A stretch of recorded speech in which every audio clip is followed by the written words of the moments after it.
Hey guys, so we have here one of our large-scale flowering beds, and in this video we want to show you how we're setting up a new one of these, specifically in regards to the irrigation system. In this case we are using a drip tape, and for our seedlings we have ordered these marigolds, which we receive in these trays by mail. One of these trays holds around 350 seedlings. And this is the area that we want to use. As you can see, the field already has been prepped with the tractor. We have here the two ruts that you can see that's been carved in. Those are for excess water, so the plants don't get waterlogged. And then the little bit elevated areas, that's where we're going to plant 2 rows of the flowers of our marigold flowers each. And then on one end we are installing here this PVC pipe. This is a 1¼ inch PVC pipe or pipes. We are going to put those together, 4 meters each pipe. So this is what we use as the water source. And you can see here these are kind of flared out at one end, and that allows them to be really easily connected together. I'm actually not using any glue. Usually we don't have enough pressure here that there's a whole lot of water coming out of these connectors. Then next we have here basically the main component, which is here the irrigation drip tape. That is just a really thin tape which inflates to some kind of pipe when you put water in it, and then there is a couple of small holes. This is like a roll of 1000 meters or about 3,200, 3,300 feet. It cost me about $15 converted, and every 20 centimeters we can see these little dimples here. Those are the locations where the water slowly drips out. Depending on the pressure you get more or less water coming out of here.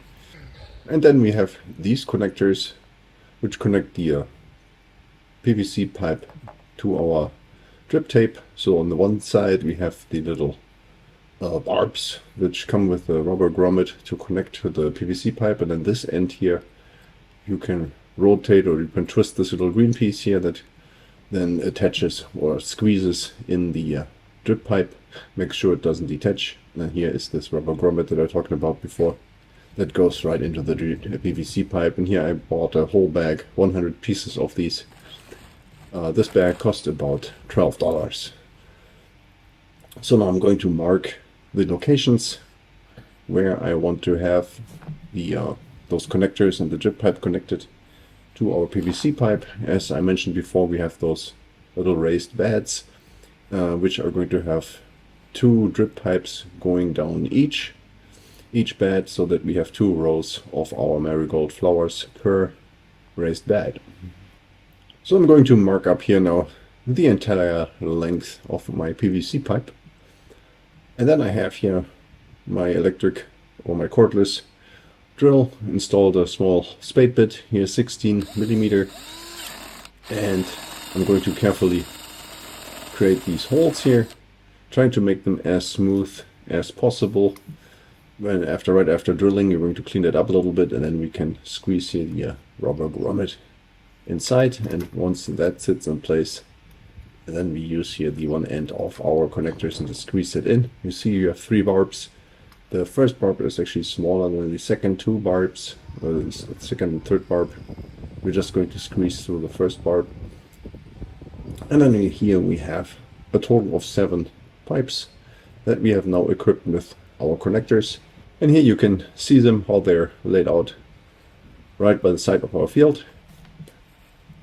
This is my supply line here to get the water into this pipe, and then here we have now one of the connectors. Going to show you how to connect the drip pipe or the drip tape. I'm going to make a clean cut on the end, then we make sure this green thingy here is all rolled all the way back, and then you can squeeze this tape open a little bit and then slide it over that first barb just a little bit more, and then all you have to do is close here this ring. Just going to twist it, and then we can pull on it a little bit just to make sure that the drip tape doesn't come off. And now we have here our roll.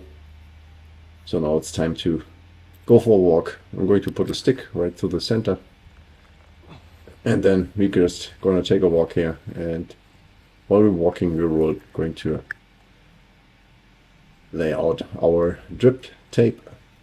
Make sure it's not too tight, not too loose, and exactly where we want it to be, where we're going to put our seedlings.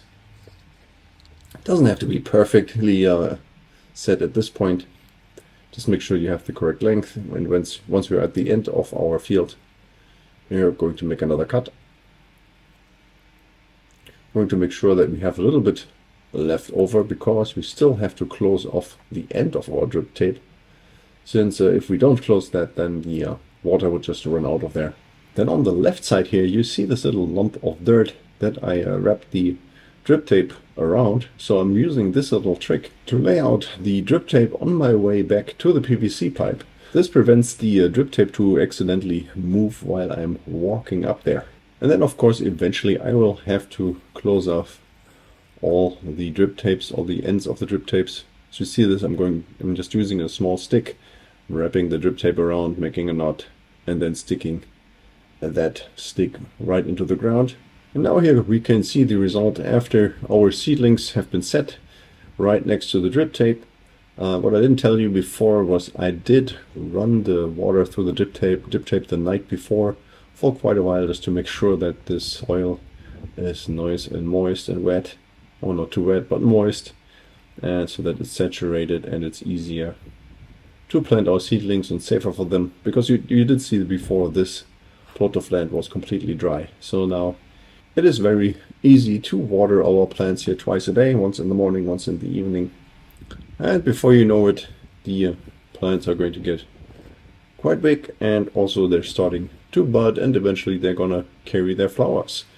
Okay, so that was already it for this video. Hope you found the information helpful, and if you have any more questions or comments, then please leave a message below.